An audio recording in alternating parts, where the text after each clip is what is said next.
Okay, hello everybody sa ating challenge na the 21 peso per meal challenge. Tingnan natin kung matatawid ko. Ang menu natin, guys, this is a 3-day menu ha, para makita nyo na kasya naman siya. Alam natin ay hotdog, sa unang araw, hotdog, egg, and rice. Okay? Ang lunch natin is munggo. Ang dinner natin, tortang alamang. Siyempre, hindi tayo magdadalawang ulam sa isang, or pwede, why not, yung tira ng lunch at dinner na rin, di ba? Pwedeng hindi na siya parang hindi na siya, pag hindi siya naubos, di ba? Pwedeng lunch and dinner na yung lulutuin natin, okay? Dalawang ulam sa isang araw. Okay. For a day, we will have 1 sibuyas, 1 bawang, kamatis, and 1 kamatis. Yes, ayan. The trifecta of everything that you cook, yan lang ang budget natin. Magkano ba nagastos natin, Leah? Ano man na ba? Yan, kasi 3 days yung gagawin natin, okay? Oh, ang mga ulam natin, ito ha, munggo, paksiw, tortang talong, tortang alamang, meatballs with miswa, at pinakbet. Yan ang ating ulam. Okay? We have 3 kilos of bigas. Ito yung breakfast natin na isa. Ang breakfast natin, isang hotdog, egg, and rice. Meron din tayo piniritong bangus and embutido with burger buns. So, ayan, ipapalaman natin dito. That's for breakfast, okay? Yung munggo natin, ito, 1/4 na munggo para sa 5 tao. Guys, this is 64 pesos a day per person for 5 na mag-anak, okay? Ganito kadaming pang pinakbet. Oh, this is, magkano to, Lee? 50. 50 pesos. Ito, oh. Kasya na yan sa 5 tao, guys. Diba? Pesos, guys. Meron pa tayong pasaba, ha? Oh, for nutritional value, meron tayong pasaba at meron tayong papaya. Okay? This is it. Ang una nating meal is hotdog. Hotdog is 7 pesos each. Okay? Oh. Ganyang kalaki yung hotdog natin. 7 pesos each. Yung eggs natin, binili natin malaking itlog. Tigna 9.50. Okay? So, 7 pesos plus 9.50 is 16.50. That leaves us money for our rice. Okay? But we will round it off, ha? Minsan magtitipid tayo sa breakfast, minsan magtitipid tayo sa lunch and dinner. Okay? Yung mga per piraso yung binili ko. O, ayan. Antayin natin maluto yung ating hotdog. At meron tayo breakfast number 1. Okay, embutido also. Oh. There. With our embutido. Oh, so, with 3 breakfast na tayo. Hi. Ang ating paksiw na galunggong. Yung paksiw natin, yung galunggong natin is 100 pesos for 10 pieces. Sa 10 ang sa 5 ang kakain, 10 piraso yung galunggong, so they get 2 galunggongs each. Okay, yung paksiw natin, lalagyan natin ng ampalaya para, nutritious. Ganito sa isang araw, baka sobra pa. Bawang, sibuyas, kamatis. Yung ating munggo, may kasama, para healthy, may kasamang alugbati and chicharon. Pahangin natin. May tayo ha, karne. Porta natin ha.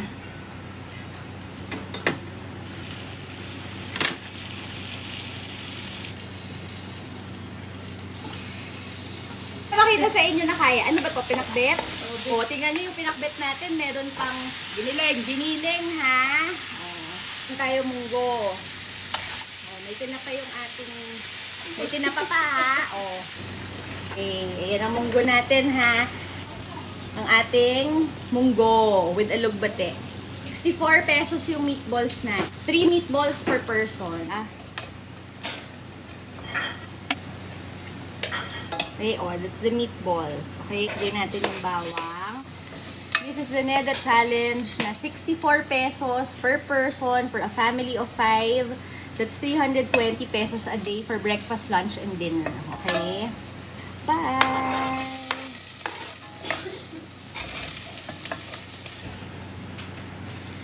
Okay. There, lagyan na natin yung miswa. So, 5 bangus. Okay, breakfast number 1, bangus. Breakfast number 2, hotdog. Tortang alamang. May 10 pieces tayo. Tigda 2 silang ganyan. Okay? Oh, this is our munggo. Guys. We are coming from 64 pesos. 3 meals breakfast. Okay? Lunch. And dinner. Okay, sa 64, okay, 64 times 5 is 320 pesos a day for 5 packs, okay? 320, dun tayo maglalaro sa 320. So, for day 1, ang gagawin natin ay hotdog. Ang hotdog natin is 7 pesos. Yung itlog na ginawa ko ay malaki. So, it's 9.50 per egg. Okay? O, lagay mo na for miscellaneous. Gawin mo ng 50 pesos per day. O, 50 for lahat. Ito yung mga mantika natin, asin, hindi to bawang, hindi to sibuyas, hindi to kamatis. Okay? So, pas yung kanin natin. Titignan natin, yung kanin natin is 55 pesos per kilo ang day. For our second day, day 2 ng breakfast, ang ulam natin bangus. Okay? Okay, this is bangus. 1 piece of bangus for breakfast. Ang bili ko sa bangus kanina is 100 pesos pero 7 pieces. So, 100 divided by 7 is 14 pesos. 14.28 times 5. So, this is all 71 pesos. Okay? So, so this is 71 pesos for 5 pieces of bangus. Embutido natin, this is 40 pesos. Okay, 25 ang burger buns. Tapos, ang ulam natin for day 1 is tortang alamang. Okay? Yung alamang natin, ang binili natin, 1/4 kilo. Ang 1 kilo ng, ang 1/4 kilo ng alamang is 30 pesos. Okay? 30 pesos ito. It's as big as the palm of my hand, even bigger. Nakaluto tayo sa 30 pesos na, anong tawag dito? 30 pesos na, sabihin mo may itlog pa to. 30, tas yung itlog 9.50, 39. Yung mga sangkap-sangkap na ibalagay natin ng, sabihin mo 10 pesos. So this is 50 pesos for all the alamang. Tigiilan sila? Tigiilan sila 2. Have our munggo with alugbati. And this is tinapa. 1 piece of tinapa is 8 pesos. Bigyan natin ng chicharon. Kalahati lang kasi nasa budget tayo. Okay. Natin 12.50 kasi kalahati lang. 25 pesos yung munggo. Ito, pinakbet. I bought this for 50 pesos. Ganyan. Pinakbet na nabibili sa palengke. Na per kilo na naka-chop na. 18.30 ang mga recados. Okay. Dito sa tortang talong, our talong is 52 pesos. Saan ko ba linagay yung talong? Is 52 pesos, okay? 52 pesos yung talong, 4 na piraso yun. Bumili tayo ng karne na 73 pesos. This is our tortang talong. Malalaki siya, guys. It's huge per piece. Ito, oh. It's malaki, ha? Oh. So, okay na tayo day 2. Okay? So, meron tayong pinakbet with tortang talong. So, that's day 2. For day 3, we have our paksiw na galunggong. O, yung paksiw na galunggong para healthier is ninagyan ko ng ampalaya. Kami lang ng ampalaya. Yung ampalaya natin is 16 pesos na ampalaya. Isang buong ampalaya linagay ko dito. Tapos sabihin mo yung bawang sibuyas kamatis again, pero may luya to sa 25 pesos yung rekado nito. Tapos sabihin mo may suka kasi siya, o bigyan mo 5 pisong suka. 'Di ba? Tapos yung galunggong natin tumpok, okay? Tumpok-tumpok yung binili natin na galunggong. Ito, isang tumpok ng galunggong, 10 piraso ito is 100 pesos. Okay? Galunggong. This is 100 pesos na galunggong. 10 pieces miswa with meatballs. 4 pesos yung meatballs. Yung meatballs natin, 3 meatballs sa isang tao, 10 piso yung miswa. Nandiyan na yung rekado ha, kasi kasama na yung rekado. Nag-budget lang ako ng isang buong sibuyas, isang buong bawang at isang malaking kamatis. Yun yung budget natin sa lahat, every day. Aray, mainit. This is our miswa with meatballs. 3 meatballs ay ang ating sabaw ganto ha. Meron silang 3 meatballs. Sa palengke ko lang din binili yung meatballs. Ayan, ganyan kalaki yung meatballs. Okay? Oh, that's how you serve it. You have 3 pieces of meatballs. You see? 3 pieces of meatballs and then the miswa. So, that's one meal.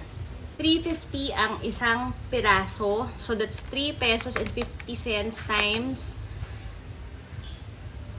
5. So, 17.50 ang ating saba.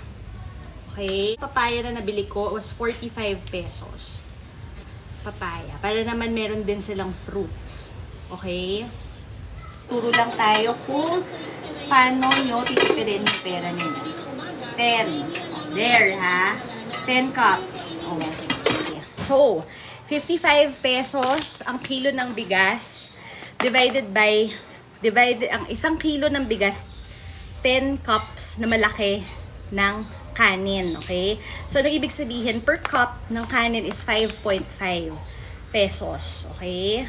So, ngayon, ang total, yung yung hotdog, egg, and rice natin for day 1 is 35 plus 47.50 plus 27.50. That's 110 for breakfast, for 5, okay? That's 110. Tapos, isasama natin yung tortang alamang na 50 pesos. Guys, ganito kadami yung tortang alamang. Again, that's as big as my palm. It's medyo makapal. Like that, okay? It's for 10. So, that's 50. And then, 96 plus 96.30 yung... Nagbigas na ba tayo? Sinamahan na ba natin ng bigas? Teka lang. 35 plus 47.50 plus tortang alamang plus 96.30 yung ating munggo, 228 plus our rice. Our rice is so 228 plus 27.50 ang kanin natin, 5 cups. Tas 3 beses kakakain sa isang araw. So that's 300. 311.30.